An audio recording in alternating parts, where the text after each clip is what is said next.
This is the most hostile environment on Earth. But the key to our future may lie in the deep. Far from rules and oversight, the ocean floor is now at the center of a tug-of-war between exploitation and conservation.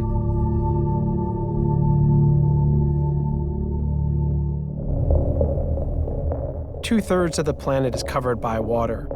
It's our planet's wildest frontier, breathtaking as much as it is vital to all life. A place of discovery and endless reinvention, a metaphor for freedom, as well as a profoundly dystopian realm where the darkest of all humanities play out. Over 50 million people work at sea, and human rights and environmental abuses often occur with impunity. 6 of you. 6 people. We are sleeping in here. So hot. This is I've never ever seen this bad. My name is Ian Urbina. As a journalist, I've spent the past decade reporting from this lawless frontier. I run an investigative journalism organization called the Outlaw Ocean Project that reports about crimes happening in this space.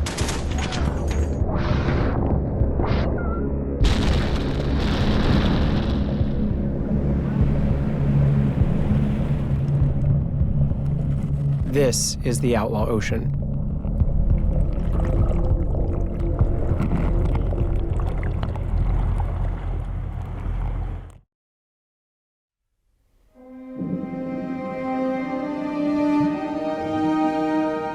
The deep sea is our planet's largest ecosystem.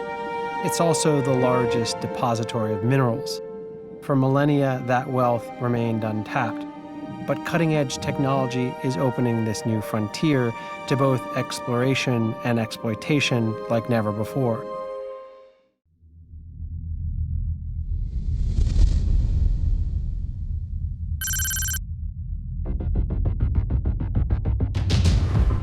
In 2017, I traveled on board a Greenpeace ship to the Barents Sea, far north of Russia and Finland. Statoil, the partly state-run Norwegian oil company, was intent on drilling the seabed for more oil. And we are here to conduct a peaceful protest. This is Arctic Sunrise. Unfortunately, what I cannot consider the extraction of oil from this remote area of the Barents Sea to be a safe practice. Boat crew is ready to launch now, and then everybody else ready at the pilot door.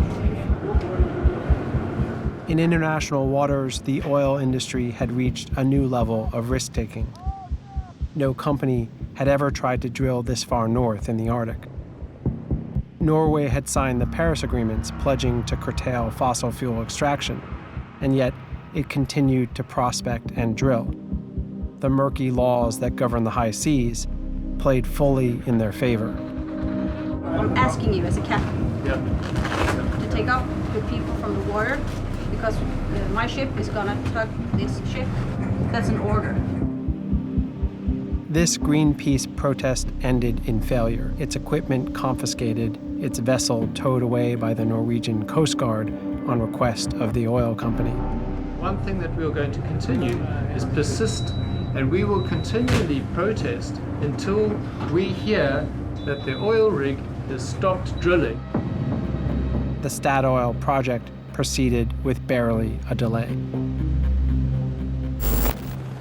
These oil platforms are just a few kilometres off the Brazilian coast.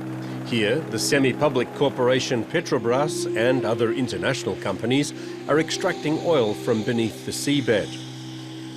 This type of extraction is expensive. News reports on expanded drilling off the coast of South America sparked my next journey to Brazil.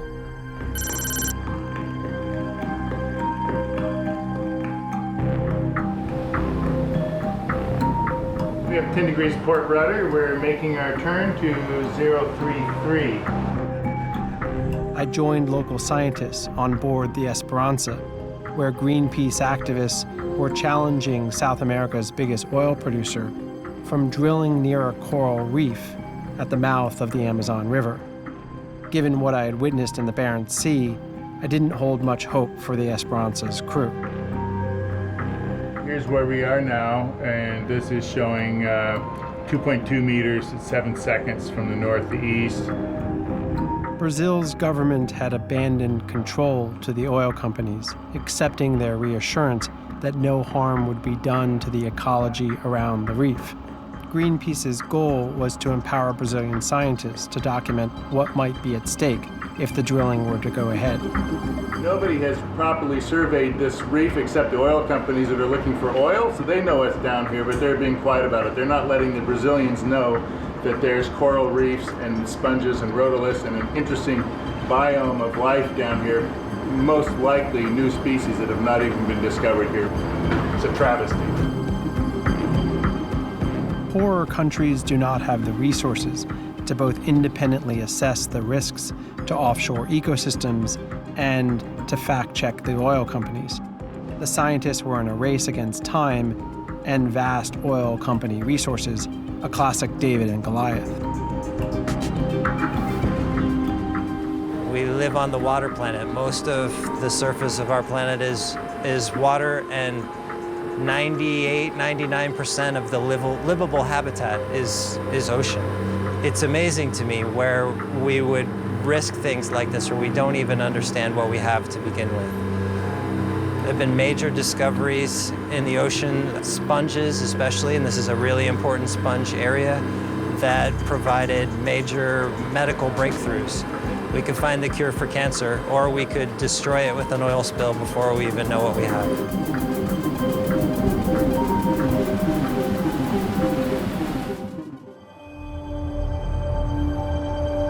Besides the medical secrets that could be unlocked, explorers and extractors are also looking at the seafloor for solutions to wean ourselves from our modern dependence on fossil fuels.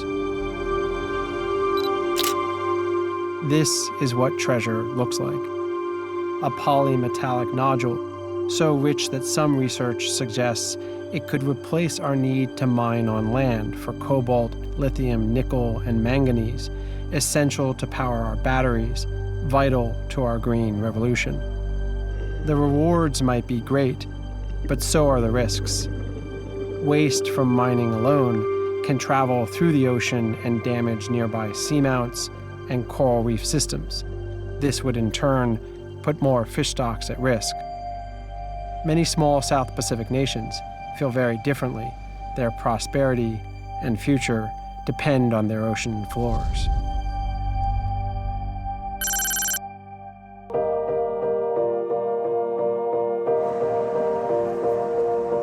The ocean is the next frontier for mining, and Nauru is part of a pioneering venture that could soon power the world's green economy. I believe that Nauru will benefit greatly.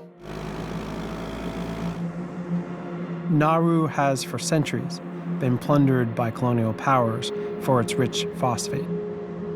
Now large swaths of this Pacific island are uninhabitable. With nothing left to exploit on land, this tiny republic is now turning to its ocean floor. It has applied to the International Seabed Authority, the ISA, to license its drilling. The ISA is an independent body that regulates the ocean floor in international waters.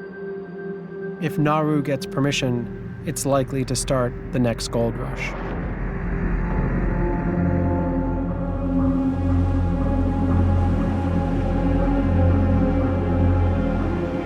Perfeito.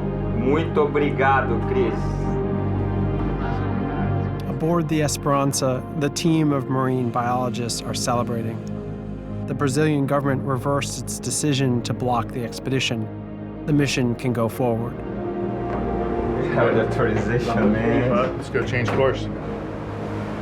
So we're turning around and going back to the position where we went to do the dive. It appears like we have permission.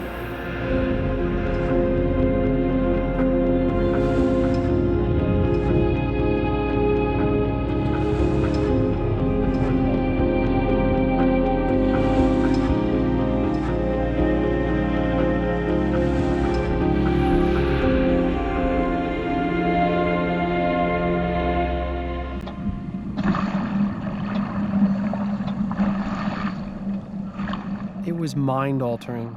I mean, The closest thing I can compare it to is when you're in a plane and you're flying through the clouds and you know you're moving, but you have a hard time measuring it or understanding it because you're in the midst of this blinding thing.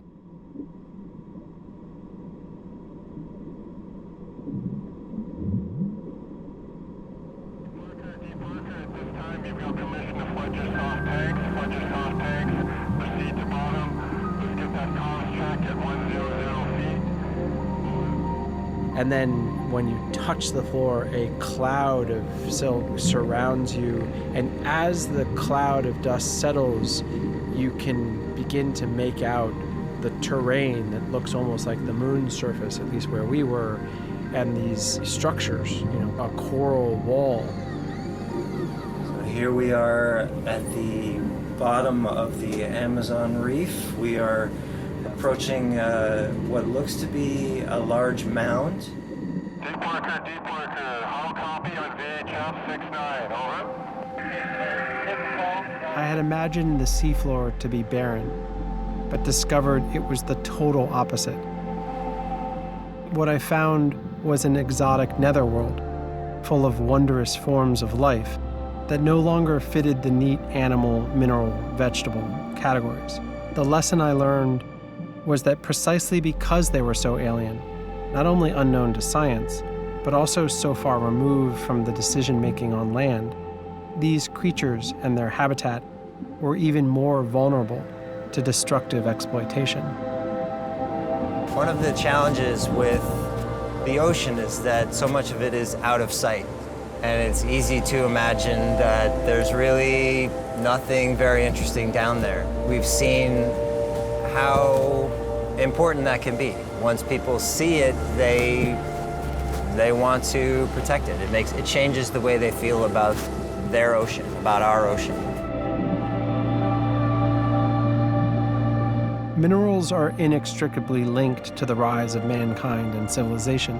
But today, a very different and much more precarious balance is at play.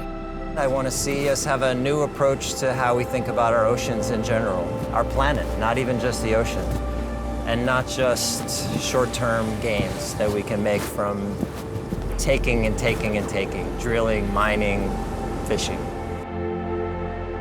In Brazil, the scientists won an important battle, but the larger war for the ocean floor has only just begun.